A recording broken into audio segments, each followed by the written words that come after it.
But let's get this started with mono.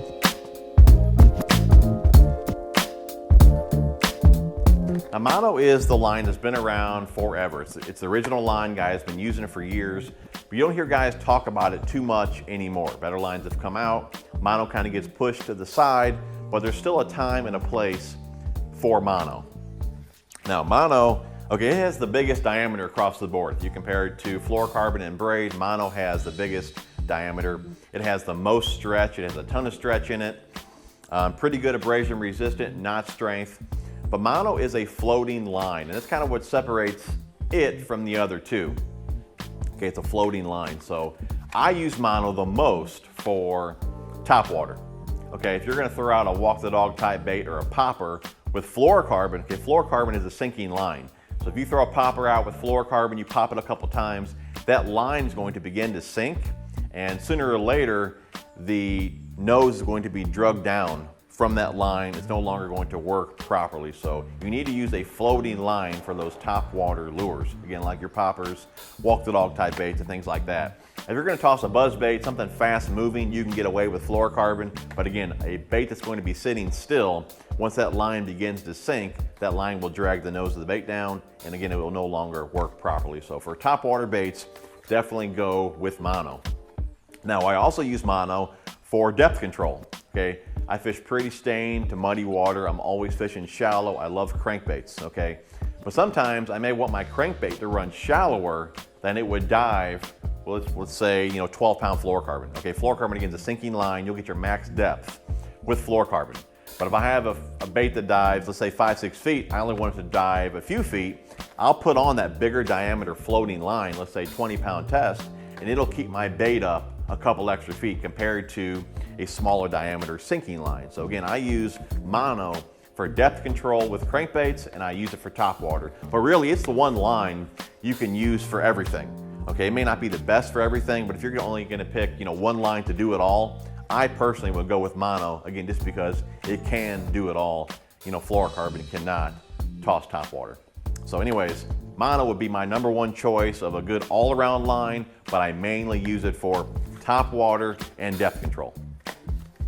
From there, we'll move on to fluorocarbon, okay? Fluorocarbon has a much smaller diameter compared to mono, okay? It has way less stretch, it's more dense, more sensitive, so it's a great bottom bouncing bait type line, okay? Nearly invisible in the water, so it's great for clear water. Really good abrasion resistant and not strength. So it'd be much easier to tell you guys what I don't use fluorocarbon for rather than what I do, just because again, I pretty much use it for everything but topwater. I don't use it for frog fishing and around grass, things like that. I would prefer braid.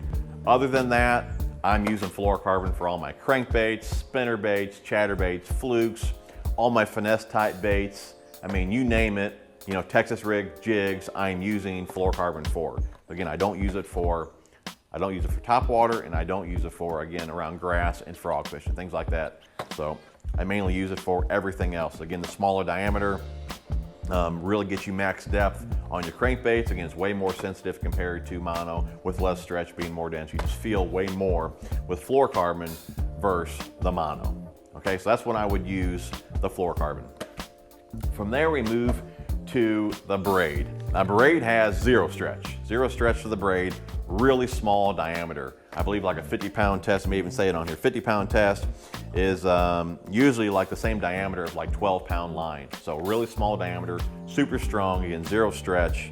And it's great for grass, around grass and things like that. I know guys these days are using pretty much braid on everything and using leaders. I'm not much of a leader guy. I don't like the extra connection knot. That is an option. You could spool all your reels up with braid and use leaders. Again, that's not for me. I mainly use braid around grass.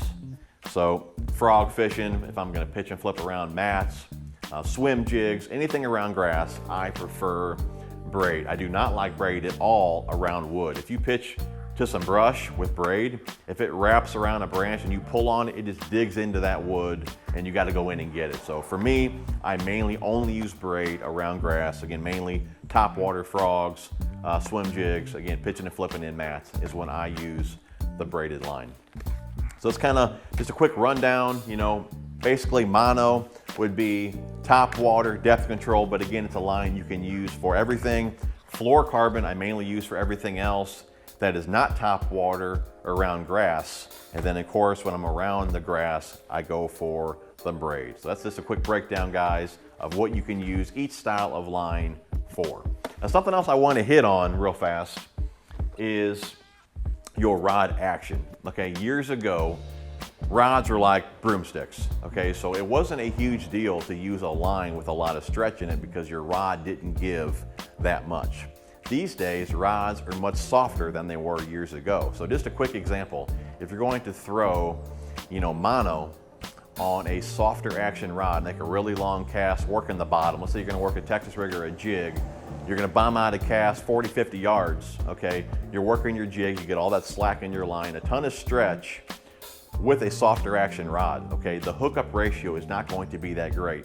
Okay, again, you're working your bait, you got a lot of slack, you get hit, you reel up your slack, you hit the fish, but all that rod is going to load up. Since it's a softer action rod, it's gonna load up, plus you have a ton of stretch in that line.